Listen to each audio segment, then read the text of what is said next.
본문 요한일서 1장 1-2절. 오늘부터는 저녁 예배 시간을 통해 요한일서 강해를 증거합니다. 요한일서의 기록자인 사도 요한은 예수님의 12 제자 중에서도 각별한 사랑을 받았던 사람입니다. 요한복음에는 사도 요한 자신을 가리켜 예수님의 사랑하시는 제자라고 여러 차례 표현하고 있지요. 예수님의 중요한 사역 현장에 늘 함께 있었고 예수님께서 십자가에서 운명하실 때도 요한은 끝까지 곁에 있었습니다. 예수님께서 부활 승천하신 것도 목도했으며 이후 요한은 베드로와 야고보 등 다른 제자들과 더불어 초대교회의 지도자로서 사역했습니다.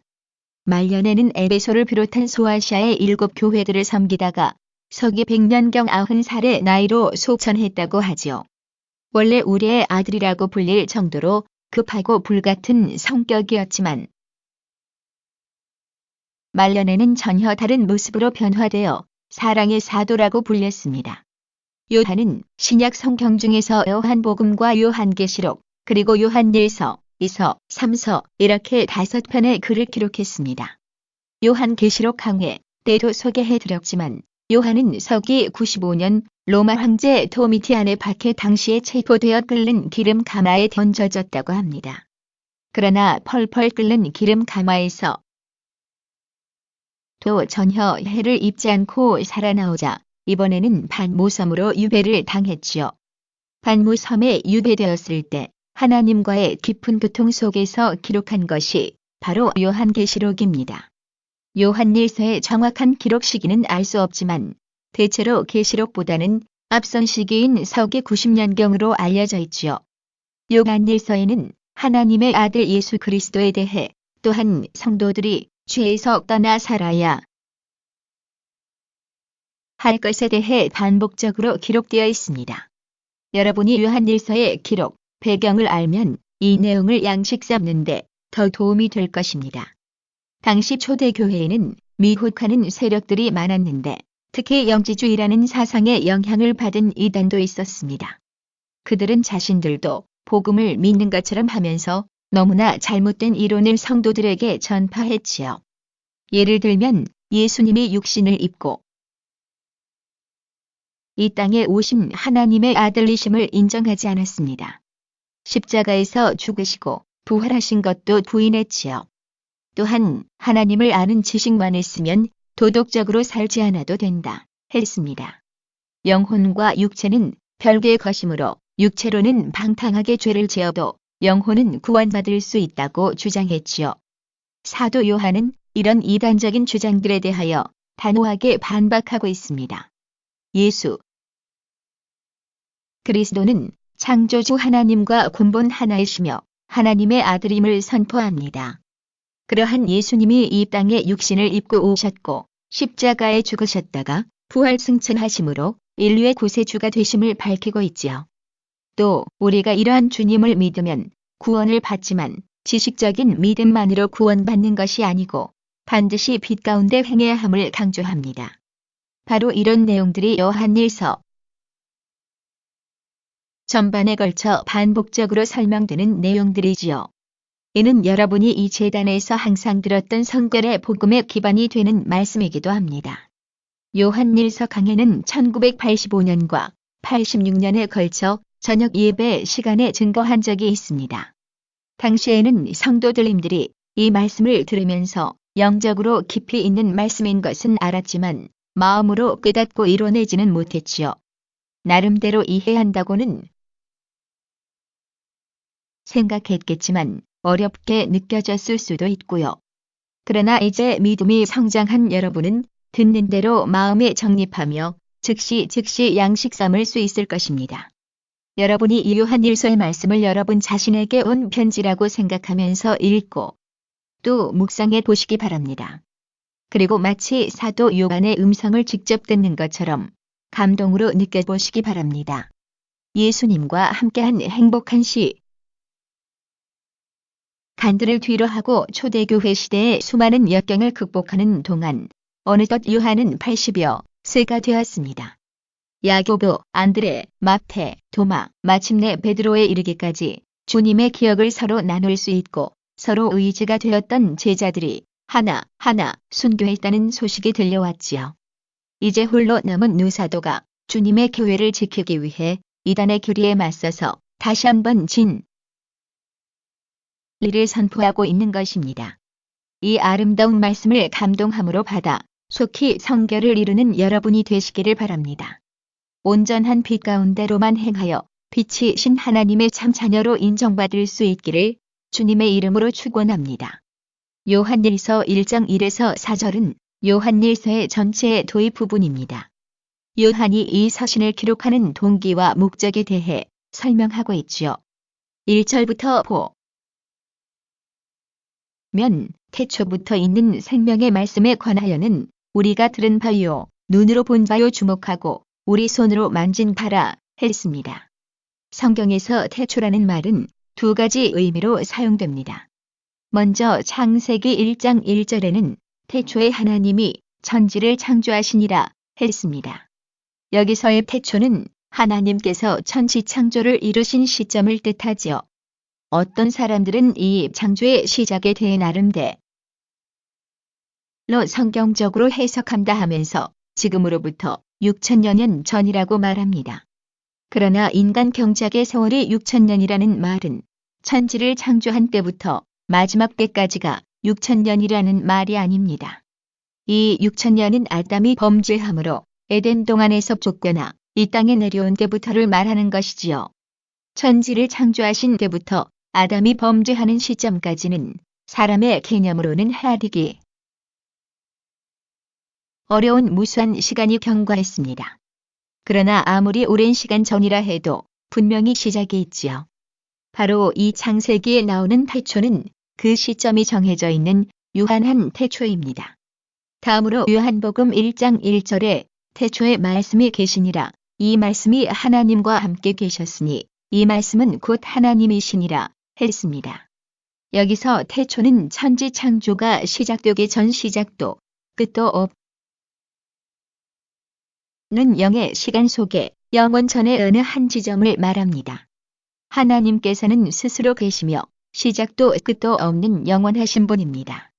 어느 때부터 존재하셨다고 말할 수가 없지요. 그러나 사람은 유한한 존재이고 그 유한한 사고 속에서는 영원이라는 개념을 이해하기가 어렵습니다. 그래서 사람의 개념으로 이해할 수 있도록 마치 어느 시작점이 있는 것처럼 태초라고 표현하고 계신 것이지요. 오늘 본문에 나오는 태초는 요한복음에 나오는 것과 동일한 의미로 영원 전의 한 시점으로서의 태초를 말합니다. 그러면 태초부터 있는 생명의 말씀이란 무엇을 말할까요? 결론부터 말하면 하나님의 아들 예수 그리스도를 의미합니다. 앞에서 요한복음 1장 1절에 태초에 계신 말씀이 곧 하나님이라 하셨고 또 이 말씀이 하나님과 함께 계셨다 했으니 처음에는 말씀이 곧 하나님이라 했으니 하나님과 말씀이 하나인 것 같습니다. 그런데 그 다음에는 말씀이 하나님과 함께 계셨다고 하니 말씀과 하나님이 각각 다른 존재인 것 같지요. 육의 생각 속에서는 이해할 수가 없지만 이미 창세기 강의를 들으신 여러분은 쉽게 이해할 수 있을 것입니다. 이는 삼위일체 하나님에 대한 설명이지요. 성부 하나님으로부터 분리 되신 성자 하나님 곧 예수 그리스도는 성부 하나님과 근본이 하나요 마음도 뜻도 하나입니다. 삼위일체 하나님의 분리에 대해서는 잠시 후 2절에서 다시 설명하겠습니다. 성부 하나님이 말씀이신 것처럼 성자 하나님도 그 본질은 말씀이시지요. 요한복음 1장 14절에 말씀이 육신이 되어 우리 가운데 거하심에 우리가 그 영광을 보니 아버지의 독생자의 영광이요 은혜와 진리가 충만하더라 했습니다. 말씀이신 하나님이 육신을 입고 이 땅에 오신 분이 바로 예수님이신 것입니다. 그러면 태초부터 계신 말씀 곧 예수 그리스도를 왜 그냥 말씀이라 하지 않고 굳이 생명의 말씀이라고 표현합니까? 이는 바로 예수님께서 이 땅에 오신 것이 우리에게 영원한 생명을 주시기 위한 것임을 강조하려는 것입니다. 요한일서 5장 12절에 보면 아들이 있는 자에게는 생명이 있고 하나님의 아들이 없는 자에게는 생명이 없느니라 했습니다. 또 요한복음 14장 6절에는 예수께서 가라사대 내가 곧 길이요 진리요 생명이니 나로 말미암지 않고는 아버지께로 올 자가 없느니라 했습니다. 오직 예수 그리스도만이 우리에게 영원한 생명을 줄 수가 있지요. 왜 예수 그리스도만이 우리에게 생명을 주는지 또 어떻게 생명을 주는지는 차차 설명하도록 하겠습니다. 일단 여기서는 태초부터 계신 생명의 말씀이란 예수 그리스도라는 사실만 확실히 기억하시면 되겠습니다. 본문 1절을 다시 한번 보면 태초부터 있는 생명의 말씀에 관하여는 우리가 들은 바요, 눈으로 본 바요 주목하고 우리 손으로 만진 바라 했습니다. 이 생명의 말씀에 대해 곧 예수 그리스도에 대해 우리가 듣고 보고 주목하고 손으로 만졌다 했습니다. 곧 사도 요한을 비롯하여 수많은 제자들이 예수 그리스도의 증인이라는 말이죠. 제자들은 예수님으로부터 천국 복음을 직접 들었습니다. 예수님께서 하나님의 아들이심과 구세주이심도 들었습니다. 제자들만 따로 있을 때는 다른 사람들은 듣지 못한 더 깊은 영적인 말씀들도 예수님께 들을 수 있었고요. 영원 전부터 계신 하나님의 사랑에 대해서 또 천국과 영의 세계에 대해서 깊은 비밀들을 들었죠. 또 제자들은 예수님과 동행하면서 수많은 권능의 사역을 직접 보았고 십자가에서 죽으신 것과 부활 승천하신 것도 목도했습니다. 보았을 뿐 아니라 주목했다고 하는 것은 단지 보기만 하고 끝난 것이 아니라는 뜻입니다. 본 것이 마음에 새겨짐으로 변화될 수 있는 구원의 은혜를 입었다는 것을 나타내죠. 또 손으로 만진 바라 한 것처럼 예수님의 사역을 직접 경험했습니다. 십자가에서 죽으신 주님께서 부활하셨을 때도 부활하신 주님의 몸을 직접 만져보기까지 했죠. 그러면 여러분은 어떠하십니까?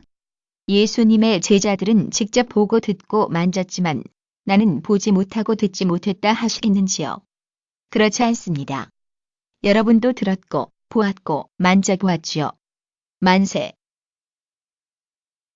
전에 감추어진 구원의 도를 들었고 영원 전부터 계신 하나님과 영의 세계에 대해서도 너무나 자세히 듣고 배웠습니다. 장차 있을 주님의 재림과 최후의 심판, 그리고 천국과 지옥에 대해서도 눈에 본 듯이 설명을 들었지요.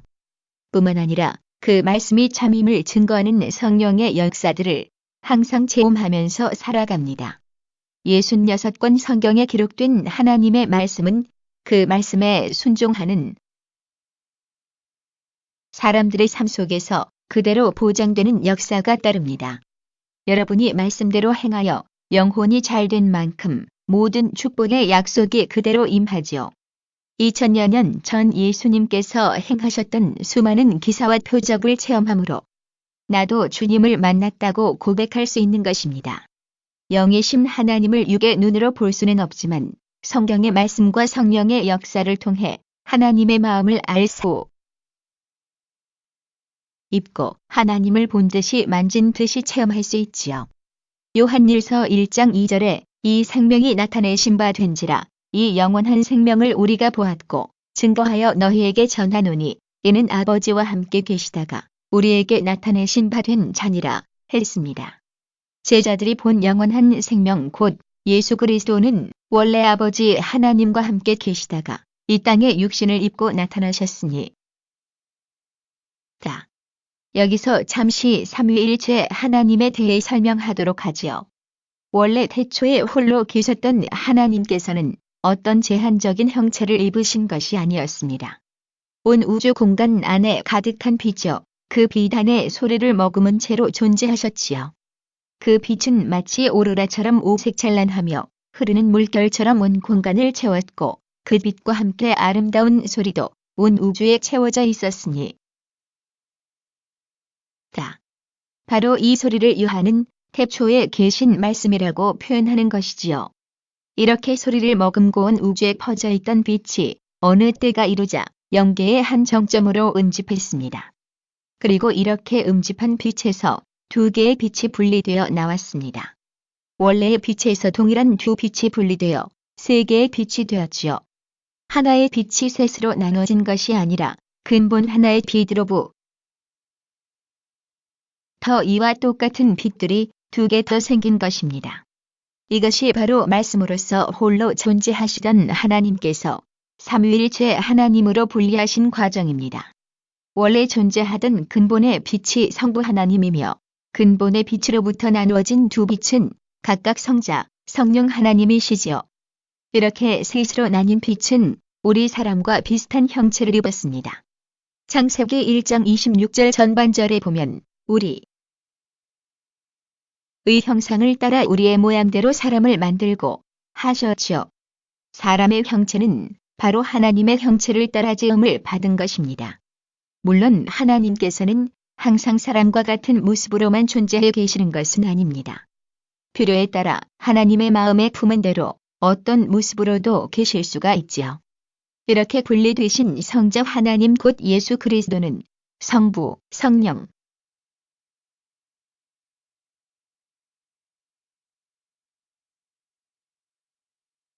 하나님과 오랜 세월 동안 함께 계셨습니다. 창세기에 나온 대로 천지를 창조하실 때도 세 분이 함께 창조하셨고요. 그리고 아담이 범죄하여 이 땅에 쫓겨난 후 4000년쯤 지난 한 시점에 하나님께서는 놀라운 일을 행하십니다. 성자 하나님께서 동정녀 마리아의 몸에 성령으로 잉태되어 피조물인 사람의 육을 입고 이 땅에 태어나신 것입니다. 곧 요한복음 1장 14절 에 기록한 대로 말씀이 육신이 되어 사람들 앞에 나타나셨지요. 이렇게 우리 앞에 나타나신 까닭은 우리에게 생명을 주시기 위해서라 했습니다. 잠시 있다가 사라지는 육의 생명이 아니라 영원한 생명을 주시려는 것이지요. 원래 아담의 후손인 모든 인류는 죄인입니다. 아담으로부터 물려받은 원죄가 있고 스스로 지은 자범죄가 있죠. 만약 누군가가 태어나서부터 전혀 죄를 짓지 않았다고 해도 여전히 원죄가 있으므로 죄인입니다. 영계의 법칙에 의하면 죄의 삭은 사망입니다. 이 사망이란 곧 영적인 사망으로 영원한 지옥의 형벌을 의미하지요. 죄로 인해 거룩하신 하나님을 만날 수도 없고 육의 수명이 끝나면 지옥에 떨어지는 것이 인류에게 정해진 운명이었습니다. 그런데 이 땅에 오신 예수님께서는 아무 죄도 없이 십자가를 지고 죽으심으로 우리의 죄를 대속해 주셨습니다. 죄 없으신 예수님께서 사망을 대신 당해주셔서 우리는 사망을 당하지 않을 수 있는 것입니다. 주님께서 사망 권세를 깨뜨리고 부활하심으로 주를 믿는 우리도 영원한 생명을 얻게 되었지요. 근본에 홀로 계시던 하나님께서 삼위일체 하나님으로 분리하신 것은 바로 이 일을 감당하시기 위해서였습니다. 하나님께서는 처음 인간 경작을 계획하셨을 때 이미 아담이 범죄할 것도 아셨습니다. 아담과 그 후손들이 죄로 인해 사망으로 갈 것도 아셨고 그들 스스로의 힘으로는 속죄할 수도 없고 구원받을 수 없다는 것도 아셨지요. 그래서 이 속죄의 역할을 친히 담당하시는 것이 성자 하나님으로 분리되신 목적이었습니다. 성령 하나님이 분리되신 까닭은 이 성자 하나님께서 이루신 십자가 구원의 도를 온전히 열매 맺기 위한 것이고요. 이처럼 하나님과 함께 계셨던 예수 그리스도, 그리고 우리에게 나타나 생명을 주신 예수 그리스도에 대해서 요한은 증거하여 전한다 했습니다. 혹 어떤 사람이 미혹하거나 부인한다 해도 예수님께서 근본 하나님과 하나이시며 우리의 영원한 생명이심에 대하여 자신이 확실한 증인임을 밝히는 것입니다. 이어지는 3절부터는 다음 시간에 증거하겠습니다. 사랑하는 성도 여러분, 오늘 증거한 이런 말씀들은 사실 창세기 강의를 들으신 여러분이라면 이미 들어본 내용입니다. 그러면 여러분은 이 말씀을 얼마나 마음 깊이 깨닫고 계시는지요? 온 우주 공간에 가득 존재하시던 영광의 하나님께서 인간 경작이라는 목적을 위해 삼위일체의 하나님으로 분리하셨습니다. 그리고 성자 하나님이 친히 고난과 사망을 당하시 면서까지 이 경작을 이뤄가고 계시지요. 경작의 목적은 하나님을 닮은 참된 자녀들을 얻는 것입니다. 빛이신 하나님을 닮아 하나님의 마음을 알고 서로 진실한 사랑을 주고받을 수 있는 자녀들을 얻는 것이지요. 이를 위해 친히 창조주의 영광을 뒤로하고 낮고 천한 피조물의 형상을 입으셨습니다. 그 참혹한 십자가의 고난을 감당하셨고 지금까지 오랜 세월 동안 눈물과 인내로 여러분이 변화되기를 기다리고 계시지요. 도대체 어떻게 이런 일이 가능한 것입니까? 이것이 얼마나 놀라운 사건이며 얼마나 감동적인 사건인지 여러분은 깊이 느낄 수 있으신지요?